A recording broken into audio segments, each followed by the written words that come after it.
ఏపీలో శాంతి భద్రతలు పూర్తిగా అదుపు తప్పుతున్నాయి. టీడీపీ ముక్కల విధ్వంసకాండ రోజురోజుకు పెచ్చరిల్లిపోతోంది. ఇంత జరుగుతున్నా పోలీసులు ప్రేక్షక పాత్రకే పరిమితమవుతున్నారు.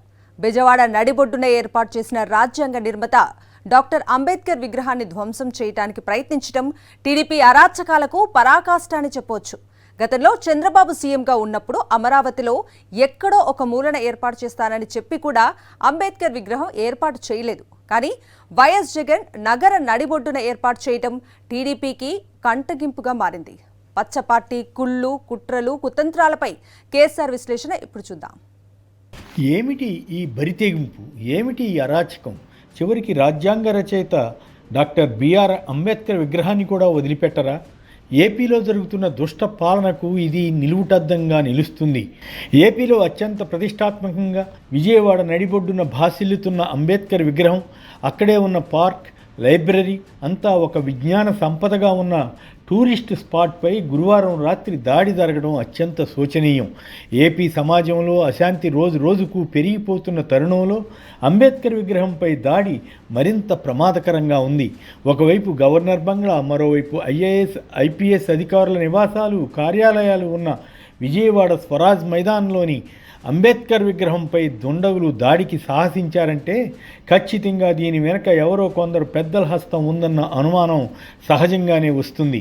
ప్రత్యేకించి అంబేద్కర్ కేంద్రాన్ని ప్రారంభించిన అప్పటి ముఖ్యమంత్రి వైఎస్ జగన్మోహన్ రెడ్డి పేరును శిలాఫలకం నుంచి తొలగించడానికి జరిగిన ప్రయత్నం చూస్తే ఇది టీడీపీ అల్లరి మోకల పనేనన్న సంగతి అర్థమవుతుందని వైసీపీ ఆరోపిస్తోంది. ముఖ్యమంత్రి చంద్రబాబు నాయుడు, మంత్రి లోకేష్ల ప్రమేయంతోనే ఇలాంటి నీచమైన అకృత్యాలు జరుగుతున్నాయని ఆ పార్టీ ధ్వజమెత్తుతోంది.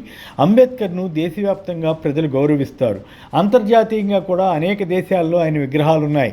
అగ్రరాజ్యమైన అమెరికాలో సైతం ఆయన విగ్రహాలు ఉన్నాయంటే ఆయన పట్ల మానవ సమాజం ఎంత అభిమానంతో ఉండేది తెలుస్తుంది.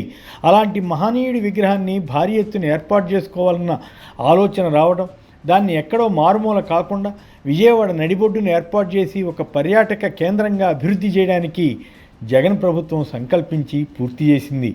వేలాది మంది ప్రజలు రాష్ట్రం నలుమూలల నుంచి తరలిరాగా విగ్రహం, అంబేద్కర్ లైబ్రరీ, పార్క్ మొదలైన వాటిని జగన్ ఆవిష్కరించారు.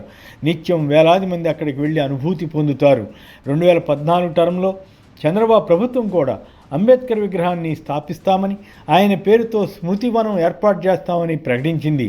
కానీ విజయవాడ వంటి సెంటర్లో కాకుండా అమరావతిలో ఎక్కడో ఒక మారుమూల గ్రామంలో నెలకొల్పాలని ప్రతిపాదించారు. చంద్రబాబు ప్రభుత్వం చివరికి దాన్ని కూడా ఏర్పాటు చేయలేకపోయింది. ఆ తర్వాత వచ్చిన జగన్ ప్రభుత్వం ఏదో కుగ్రామంలో కాకుండా విజయవాడ నగరంలో అంబేద్కర్ విగ్రహం ఏర్పాటు సముచితంగా ఉంటుందని భావించింది. స్వరాజ్ మైదాన్ను అటు అంబేద్కర్ కేంద్రంగాను, ఇటు పార్క్, వాకింగ్ ట్రాక్ మొదలైన వాటితో టూరిస్ట్ స్పాట్గా అభివృద్ధి చేయాలని ప్లాన్ చేసి సుమారు 400 కోట్ల వ్యయం చేసి నిర్మాణం పూర్తి చేశారు. సామాజిక న్యాయానికి ప్రతిరూపంగా అంబేద్కర్ను అంతా చూసుకుంటారు. జగన్ ప్రభుత్వం అందరి అభిప్రాయాల మేరకు కోనసీమ జిల్లాకు అంబేద్కర్ పేరు కూడా జతచేసింది. అప్పుడు ఇదే టీడీపీ, జనసేన నేతలు ఇతర వర్గాలను రెచ్చగొట్టి కల్లోలం సృష్టించాయి. చివరికి అప్పటి మంత్రి, ఒక ఎమ్మెల్యే ఇళ్లపై దాడి చేసి నిప్పు పెట్టి అరాచకానికి ఆ వర్గాలు పాల్పడ్డాయి.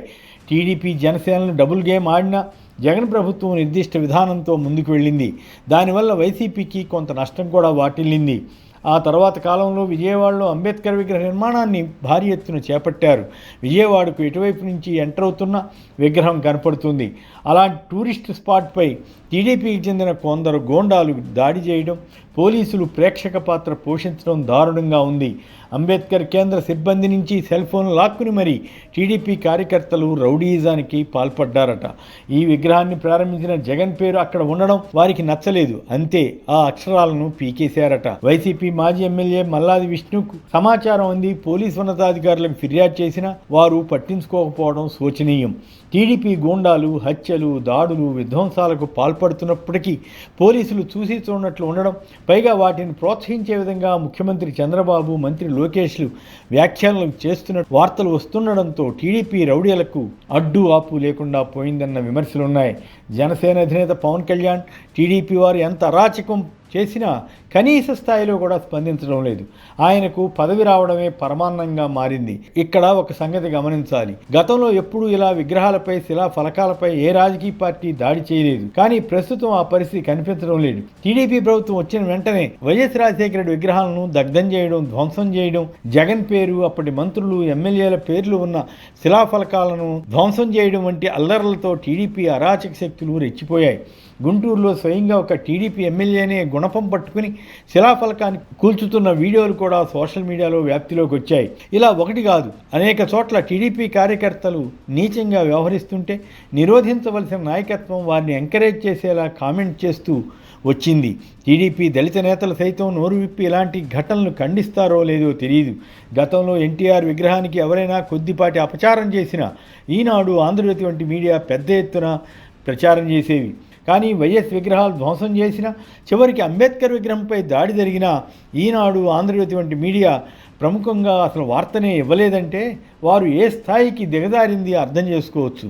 ఇలా టీడీపీ రౌడీ గ్యాంగులు, టీడీపీ మీడియా మాఫియా మాదిరిగా ప్రవర్తిస్తున్న తీరు ఏపీ బ్రాండ్ ఇమేజ్ని నాశనం చేస్తోంది. ఇప్పుడు టీడీపీ ఇష్టారీతిన విధ్వంసానికి పాల్పడితే, అప్పటి సీఎం పేరును, మంత్రుల పేర్లను ఫలకాల నుంచి తొలగించి ఆనందపడితే, భవిష్యత్తులో టీడీపీ ఓడిపోయి వైసీపీ అధికారంలోకి వస్తే అప్పుడు కూడా ఇదే పరిస్థితి వారికి ఎదురు కాదా అన్న ప్రశ్న వస్తుంది. ప్రజాస్వామ్యంలో ఎవరి అధికారం శాశ్వతం కాదు. ఈ విషయం పలుమార్లు అనుభవం అవుతున్నా టీడీపీకి చెందిన కొందరు మూర్ఖులు ఇలాంటి అకృత్యాలకు పాల్పడుతుండడం దురదృష్టకరం.